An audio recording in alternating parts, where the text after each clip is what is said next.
Issues, just reach up and pull on the red emergency cord that runs along the center of the ceiling, and I'll come back to help you out as soon as it is safe for me to do so. Otherwise, during the tour, please make sure to stay seated and keep your arms and legs inside the vehicle. The studio is private property, so if you drop a phone or if you can't wait to use the restroom, pull on that emergency cord and then remain seated.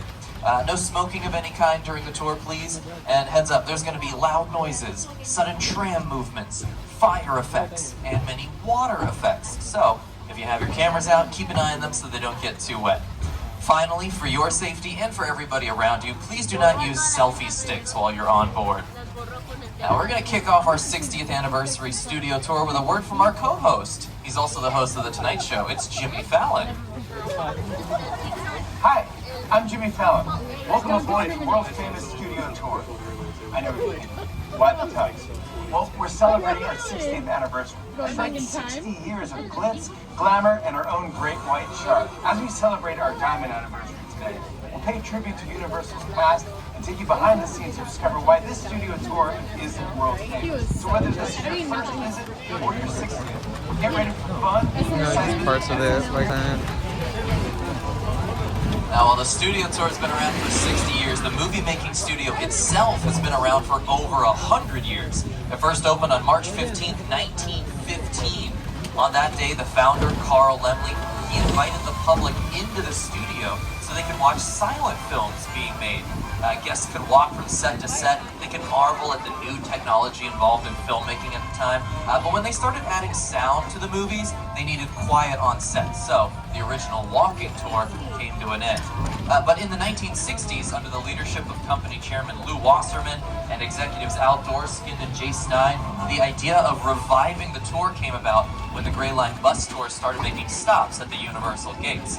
So on July 15th, 1964, the first of the red and white candy-striped glamour trams took 67 passengers on a 2-hour driving tour of the Universal lot, and the world-famous studio tour was born. We started with 2 drivers, 2 guides, and 1 ticket seller working out of a trailer on Lancashire Boulevard. Then the tour would expand with elements like the burning house and the rock slide, which were in this area of the lot back in the 1970s and 80s. Right now, we're making our way down the timeline. That's what we call this line of movie posters as we head down into the studio. Maybe you'll spot the poster for one of your favorite Universal movies. For me, it's Jurassic Park and Back to the Future. Those are the top of my list of favorite Universal picture. You got your Jurassic Park hat on, you know what I'm talking about, yeah. And we recently added Super Mario Brothers and Oppenheimer to the bottom of the timeline here. Oppenheimer won the Best Picture at the Academy of Nintendo World, where Mario and Luigi live, stars of the Super Mario Brothers movie from last year. But back in the day, this was a part of the tour. This was where the offices for Enid Head, the Oscar-winning costume designer, were. The dressing rooms to Lucille Ball, the comedy legend, were located here. The old preview center in the 80s was here. Before that, this was the prop warehouse where guests could drive through in a big hallway on the tram. They could see some of their favorite props from their favorite movies and productions. So big props to them for including that. On the left-hand side, though, these sound stages are part of the movie-making studio. If the doors are open, feel free to take a look inside, see what a production looks like when they have sets built on the inside. These are 7 and 8. They're being used for Bel Air Season 3 nowadays. They are filming for Season 3 of the dramatic remake of The Fresh Prince of Bel Air. They're actually filming, or they were filming in our backlot earlier. We'll go by it, we'll see if they're still filming. But the stars of Bel Air, Jabari Banks and Ollie Charlton, filmed a little video to tell us about these sound stages. We're leaving the theme park behind and entering the... Yeah, sounds like a good time. But not just Bel Air, many TV shows have filmed in the front lot over the years. And a lot of the TV shows you see on screen, they've used the sound stages we're going to pass on the right-hand side. This is a big group of sound stages back here. We're right next to 16 and 17, which are being used now. We're going to go visit King Kong on Skull Island. I saw that movie on TV when I was about 8 or 9 years old. I like films that just take you away from your real life and sweep you up the adventure. Kong literally does that. I mean, you're on board the ship, you're sailing to a lost island, you're encountering monsters and creatures from, prehistoric times. So I was thrilled when Universal invited me back to Skull Island. That was great. Second car. Oh, those are dinosaurs.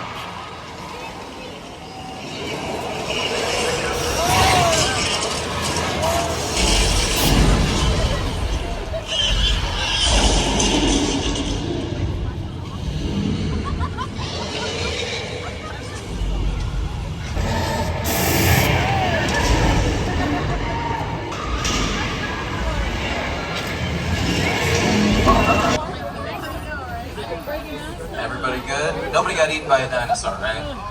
You did? Well, they spat you back out, so you're fine. Mark's monster mural that we have here on the back line. Yes, the next thing indeed. The monster mural, that's an homage to Universal's monster history. Universal in the 30s was known as the Monster Movie Studio. That's a result of the Great Depression. Oh, and there we see the creature on screen. We also might have seen him on the mural between monsters such as the Wolfman, Dracula. Yeah, Universal's had a monster legacy starting with Dracula in 1931, extending to the opening of the Dark Universe at Universal Epic Universe next year in Orlando. But now we're going to head into Little Europe. Little Europe was home to many of Universal's monsters, like Dracula and the Wolfman. Many scary creatures that might send you to the afterlife. And Little Europe was the afterlife in NBC's show The Good Place. In fact, for the 60th anniversary, much of it has been redecorated to look like it did when they were filming that television show. New Eleanor Shellstrom are dead. Cool. This location, the afterlife, I have never ever seen this. You're in the good place. I'm not supposed to be here. I can't risk going to the bad place. Well, maybe it's not all that bad. How can I help you? What is the bad place like? Well, it doesn't sound awesome. The Bad Place doesn't sound awesome, but The Good Place is. I believe all seasons are still available on Netflix. If you've seen it before, you might recognize the railway station on the left at the top of the hill here. This is where the train would arrive and depart from The Good Place. On the right-hand side, we have this open courtyard area. We call that the Court of Miracles. That got its name from the original Hunchback of Notre Dame movie, which was a live-action black and white film that came out in 1923. So hold on tight. I'm not supposed to get out inside of any building, so make sure to hold on tight while we're here. It looks like they built a subway station, like a metro station. Oh, that graphic says, "Welcome to San Francisco." Okay, so this is a San Francisco metro station. That's a great example of set decoration. How a simple graphic will tell the audience, oh, that's where this is located. That's the setting. I see some hair and makeup stations at the front on the left-hand side. Okay, whoa. I think it's over. Whoa, no, there's one. Hang on, everybody.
That's why I like my guests. Shaken, not stirred. If you've taken the studio tour before, maybe back when there was the old earthquake, well, it kind of looked like exactly as it did when it opened in 1989. It was getting harder and harder to sell it as a modern-day movie-making set. Now I'll go ahead and let everybody know we're about halfway through the tour, so this will be a reminder to please remain seated. The studio is private property, so if you drop a phone or if you can't wait to use the restroom, pull the red emergency cord to get my attention, and I'll come back to help you out. Otherwise, make sure to remain seated. But after a big disaster set, we're gonna visit Amity Island from Steven Spielberg's Jaws film. Oh, it looks like they caught the shark. It's hanging in front of the hotel. There should be a diver in the water. I met her once. Her name's Sue. She's pretty cool. So she's probably in the water just making sure it's safe for everybody before they open the beach. They want to make sure there's not another shark. Another shark. There's another shark in the water. Oh boy. Well, everybody else see that fin in the water, right? Not just me. Oh no, there's... Hey, Sue? Sue, I think there's a shark in the water. Do you know what to do? That doesn't sound like a yes. Sue, are those good screams? No, those are bad screams. Okay. Oh, no. Well, folks, make sure to remain seated. That shark just turned Sue into sushi. Sushi was the best of us. Don't worry, folks. We'll hide behind the pier here. The shark can't get us behind all the barrels of gasoline that we store on the dock. Oh boy, the pier is moving. Oh boy.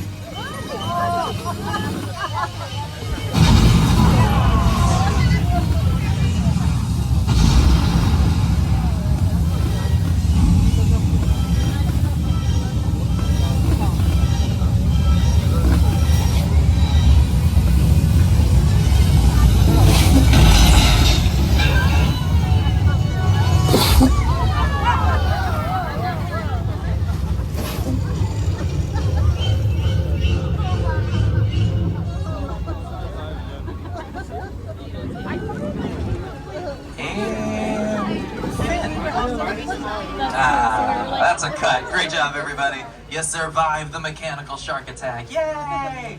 Nobody got eaten by the shark this time. Yay! Oh, isn't that fun? That's been a fan favorite part of the tour since 1976. And those are some great reactions from the front here. I got a great kick out of that. That was very enjoyable for me. But yes, that Jaws attraction's been a part of the tour for many, many years. We're going to leave one classic part of the tour behind. We're going to head into another one. Here to tell us about it is the Today Show co-host and weather anchor, Al Roker. Time for my favorite part of the tour, weather. When it comes to film and TV, it is truly a special effect. In fact, to demonstrate how weather's your attraction here on the studio tour way back in 1968.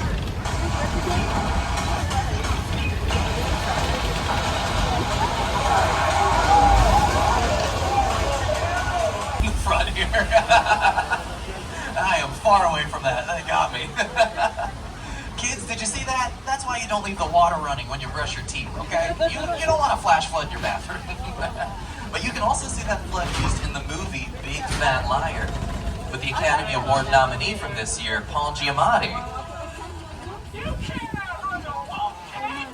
We'll see about that.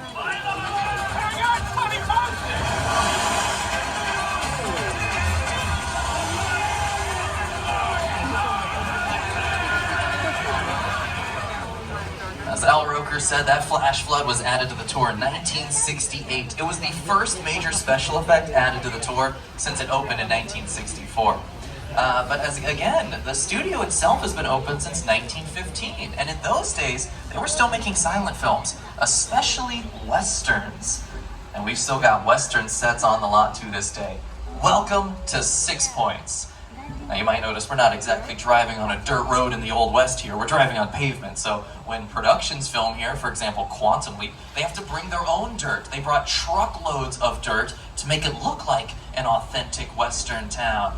You might see Clint Eastwood have a face-off in the streets, you know, say something like, well, there ain't room in this town for the 1, 2, 3, 4, 5, 6, 7, 8, 9, 10, 11, 12, 150 of us.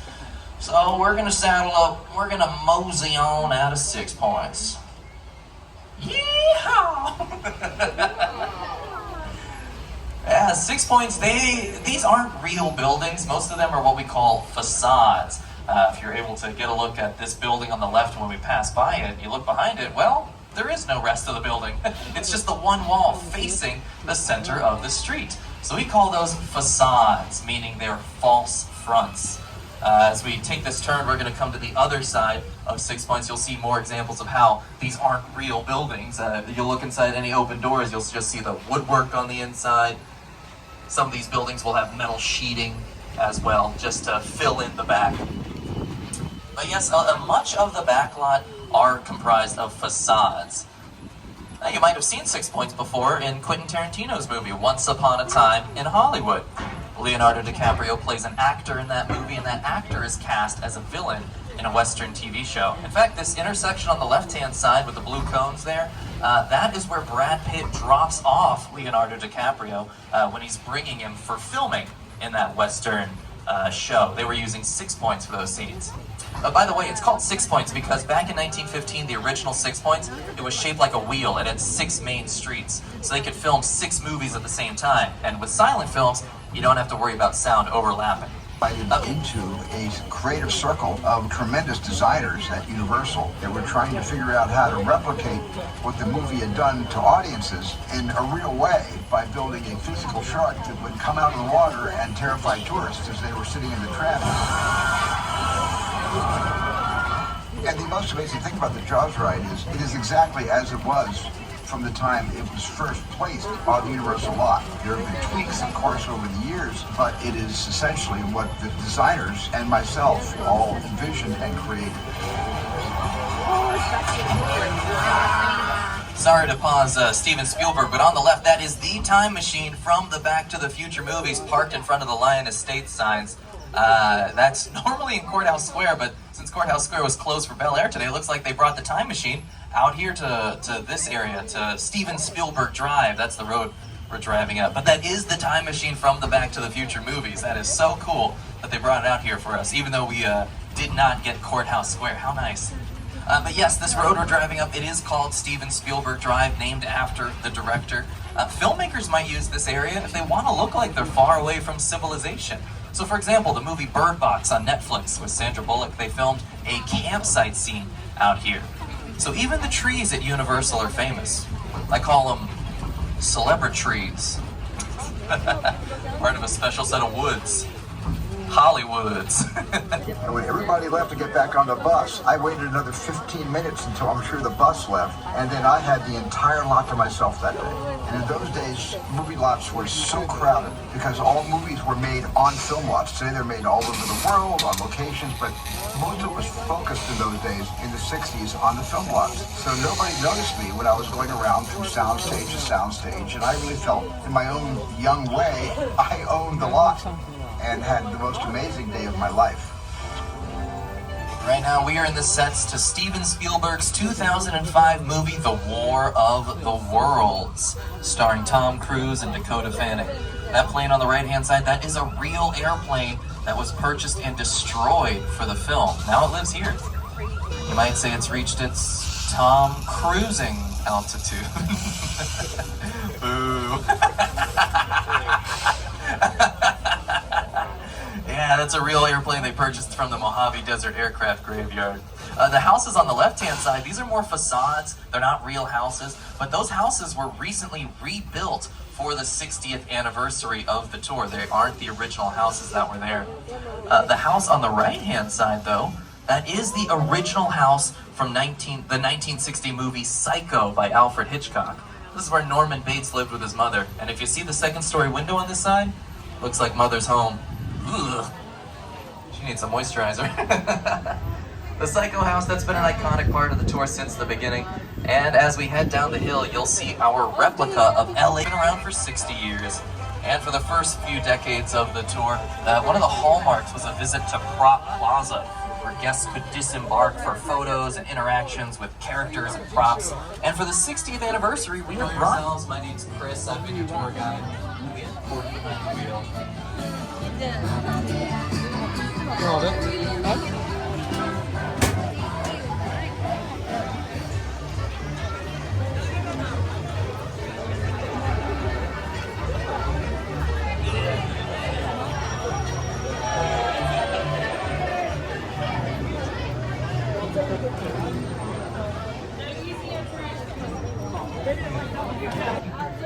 And on the other side, we've got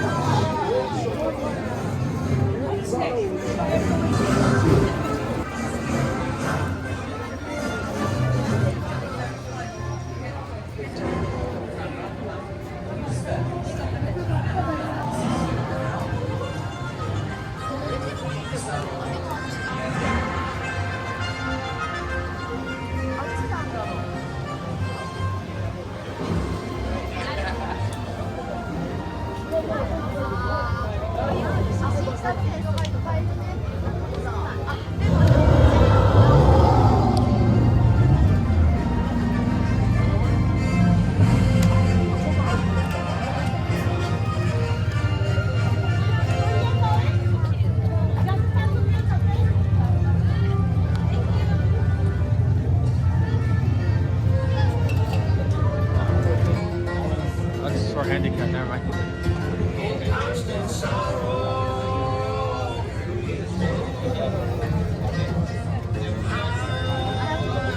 What do you want to see here?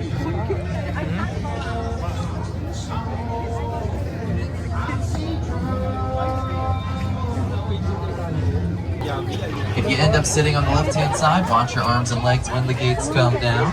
And if we've got any small children with us